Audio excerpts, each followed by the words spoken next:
მოგესალმებით, მე ვარ მიშო და ამ ვიდეო გაკვეთილში გასავთ როგორ მოვაშოროთ ნებისმიერ სურათს, აი ეს უკანა ფონი. საკმაოდ მარტივია მის გაკეთება. პირველ რიგში უნდა შევიდეთ აი ამ საიტზე, რომელსაც აღწერაში აუცილებლად მოვაყოლებ. File, Open Image და ავირჩიოთ სასურველი სურათი. შემდეგ შევიდეთ Layer-ში და დავაჭროთ აი ამას. შემდეგ ისევ File, New Image და აი აქ ჩავწეროთ ზუსტად აი ეს ზომები 1140 1140 და აუცილებლად მოვუშნოთ აი ეს. შემდეგ დავაკლიკოთ აი ამ სურათს, დავაჭროთ ამას და ჩავაგდოთ აქ. ეს უკვე გამორთოთ აღარ დაგჭირდება.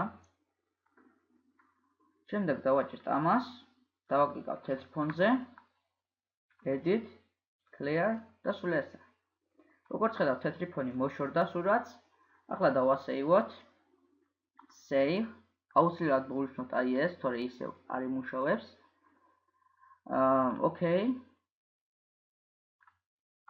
დავასეივოთ. აი როგორც ხედავთ, სურათს თეთრი ფონი მოშორდა. მე მგონი ძალიან მარტივი იყო ყველაფერი. თუ რაიმე ვერ გაიგეთ, დაწერეთ კომენტარებში. სულ ესა, კარგად ბრძანდებოდეთ მომავალ შეხვედრად.